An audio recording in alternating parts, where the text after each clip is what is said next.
You are the chosen one.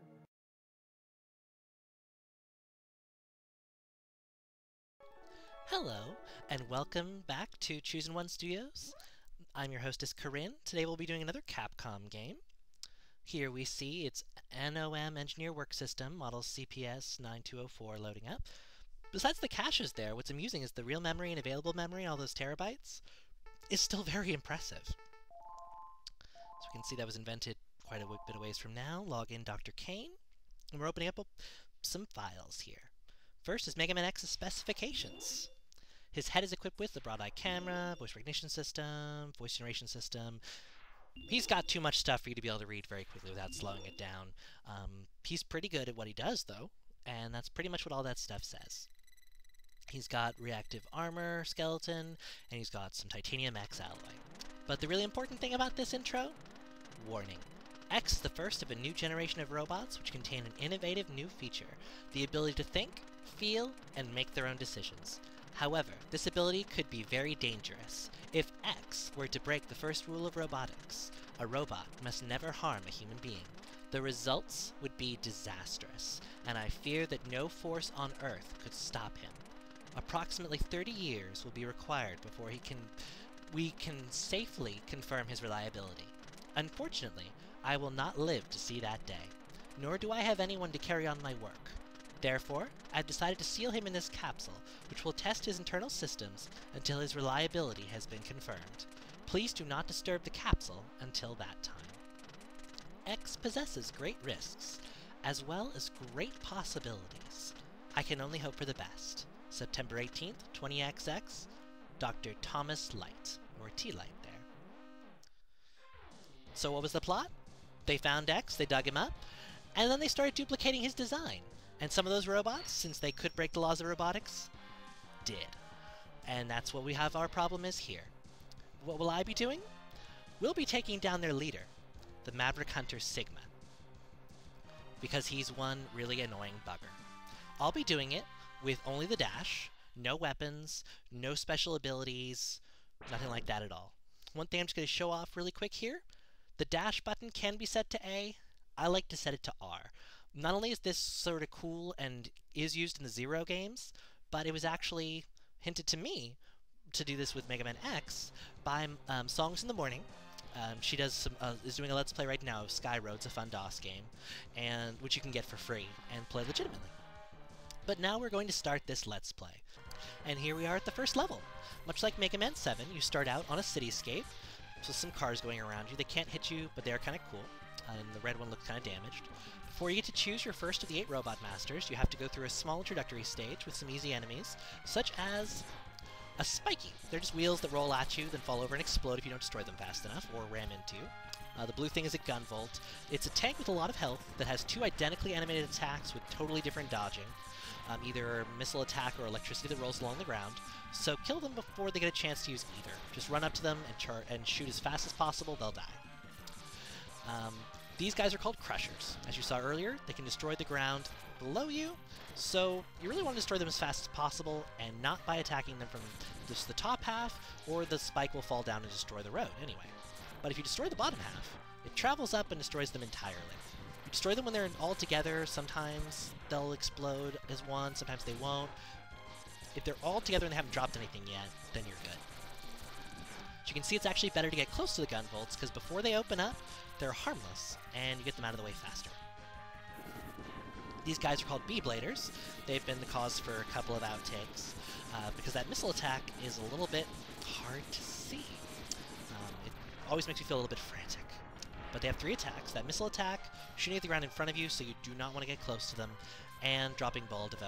They will always drop in this exact spot, though, so it's not about the amount of damage you do, so charge shots don't really make that faster. In fact, they make it slower. It's really all just about getting to that point. These are Ball DeVoe. You just shoot from the ground, they won't hit them. You jump up and shoot, you will. It's spelled D-E-V-O-U-X as 2 words, so it's ball of something. But I don't know of what, so if you know, and you know what language it is, because it's not French, it's not German, let me know. It could be a translation error, though, as things like Kuanger should have been Kuagata. There's little things like that in this game, so if that's what it is, and you know what it's supposed to be, please let me know. I'd greatly appreciate it. There's another Spiky. Don't worry, we'll get to see them fall over in another Let's Play, I'm sure, or in another Perfect Run episode. These are called bomb beans. They drop little things like crash bombs on the ground that either explode if they hit you, explode when they hit the ground, or explode after a given amount of time. But if you blow them up before they drop anything, you're good. And coming up is my least favorite enemy of all, the Jamminger. They freak me out because they always come from the same spot, but they move so fast. The trick, you know where they're going to be. When you don't know where they're going to be, there's no real trick against them except for to be careful. Like you should always be. But once you know they're going to be there, what the real trick is just to pepper the area they're going to be with bullets, and they'll never get a chance to hurt you. These things are called road attackers. As you've seen, you attack them about 4 times, the guy on top will die, but the car is fine, so you can ride it. But you don't want to ride it while you're fighting them, because your shots will go right over their heads, and they're a little bit hard to dodge anyway, so you want to make sure that doesn't happen. Here, you only have to destroy 2 of these before you move on to the sort of boss battle. Just stay behind them when they fall. They can't shoot you from behind. They have to turn around, so you're good. And here we have the boss battle. And the real reason that I would imagine Roahm will never play Mega Man X. Even beyond the emo, I will get hit by this guy. You can't jump over him. There's no attack that paralyzes him or wounds him or anything like that. Charge shots don't even do anything to this guy. They don't stun him. He just picks at your health while you shoot at him and feel like a weakling and wonder why Capcom hates you. Once he hits you enough, send out a little plasma ball which you want to hit you. Trust me, I'll show you why in an outtake. He walks over, picks you up. You worthless piece of scrap metal. Did you think you could defeat me? And then off screen we hear Zero's charge. Zero is a character created by Kenji Inafune, the guy credited with Mega Man. But he'll tell you to your face, he didn't invent Mega Man. He did create a lot of the games. He did create Zero. Why did he create Zero? When he was told to redesign Mega Man for the Super Nintendo, he invented Zero. But he knew that no one would really accept him as Mega Man. So what did he do? He made Zero into the character you wanted to play. He charges his gun out, eventually he gets a sword. He is the character everyone wants to play and eventually got to in X3 and X4 on, but still, that's why Zero's is, you know, as he is. In this game, he doesn't have the breast headlights with the little green balls over where his chest is, so he looks a little bit more masculine, albeit only slightly. That's enough of the history lesson. I guess I'm not powerful enough to defeat him. X, you shouldn't expect to defeat him. He's designed to be a war machine. Remember, you have not reached full power yet. If you use all the abilities you were designed with, you should become stronger. You may even become as powerful as I am. I'll scout ahead and collect as much information on Sigma's fortress as I can. I'll meet up with you when you get there. See you later! X, I know you can do it. And then Zero teleports away, and you follow him. Now we see some Met Tools, or some Met Tools C15s. They're the Mets for this game. They're only seen in a couple levels, and we'll only really see one in this Let's Play, if I remember correctly, but they're still so cute. And past our password, here are our 8 Robot Masters. You don't see their names, actually, when you roll over them, unless you choose Specification. But right now, what I just want to cover is that I will be doing these stages in the optimal order. Suboptimal, rather. If you defeat Storm Eagle first, for example, Spark Mandrill's stage becomes entirely too easy. Just like if you defeat Chill Penguin before Flame Mammoth, the game also becomes entirely too easy. So Flame Mammoth will be my first level next time.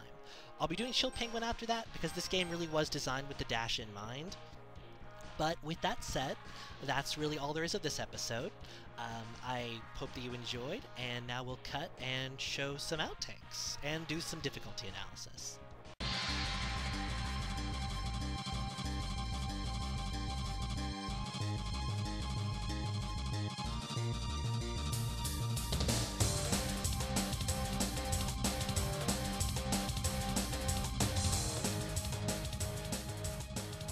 But it'll slow down after the jump. so just shoot it in the back. You always really want to jump behind those guys. They do have an attack, but it's rarely seen because, frankly, they're so weak. We'll just want to run behind this guy, because it will drop some people. And if you're behind them when they fall, they have to get behind you to be able bugger it all. And bomb beans. They drop missiles out of their lower section that either stick to the ground like crash bombs, like that. Bugger. Drop out more road attackers. The important thing is to keep at the back of the screen, because road attackers aren't all that threatening, but they can hit you if you're being a moron. Just a little proof of concept here. Want to show off his 2 attacks. That's when he does his missile attack, that's when he does his ground attack. There was no difference between the two, that's why I took them out as quickly as I possibly could. Is it Italian? It means ball of something, but I know it's not Japanese. Oh, that's the missile attack. Not too bad, if you're ready for it. Which I obviously wasn't. I'm back here fighting Vile again to show something off. Just a proof of concept again. I'm not going to jump around and make this a challenge for him. This time, though, I won't let him hit me with his little plasma ball. Bollocks! I hate you! I want to show off you killing me! Now I'm here for a little proof of concept. This is actually the 3rd time I've had to try doing this, because it's actually kind of hard to pull off. Vile will kill you if you don't grab that energy ball of his. And I've been trying at this for a little while now. But I swear he's going to kill me this time. No! I've actually tried this 4 times now, and I actually have outtakes of trying to die, which is the weirdest thing ever if you ask me. But I have another. The real problem is he takes a very slight amount of damage from you, and then he starts shooting those things out. But that happens when he rams into you, and then you die. You do start out just right back here, though, so it's not all that punishing, and I don't think it's that bad of an idea. A boss that you have to get hit by I don't like, but at least they made it not too punishing. Oh, how hard is the intro stage? And it really shouldn't surprise you that it's so easy. It is an intro level, and it's meant to get you used to the controls. Though unlike in future Mega Man games, in this one you don't start out with the dash. You get it in an early level. We won't be doing it first because of the effects I mentioned earlier, but it's still very integral, and after you're used to playing, oddly enough, that can actually make this level hard, not having the dash button. You press it instinctively, there are a couple jumps that feel very hard because you're used to clearing them with change. So not being able to do that makes this level feel very, very weird. And because you get so used to it, it just screws you up. It's like not being able to, it's like playing Mega Man 9 right after playing Mega Man 3. If you were really, really into using the dash in 3, you're going to be fumbling left and right and feel like a moron. Other than that, this is not a perfect run. This level, because of Vile. Because there's no way to fight him and win, period. And you have to get tanked by him, which does frustrate me, and is probably why other people, certain people, would not want to do a perfect run of this regardless. It's worse than those Pippies on Crashman's stage, in my personal opinion, for not being able to get hit. You literally cannot proceed. There's absolutely no way. So, with that said, I hope you enjoyed the first part of this perfect run. It's going to be several parts as I tackle all the other Mavericks. I will not be taking on the Sigma stages, and I will only be using the Uncharged Buster, no other power-ups, although I will be collecting the armor as none of it will be helping me. So thank you very much for watching, and I hope that you have yourself a wonderful day.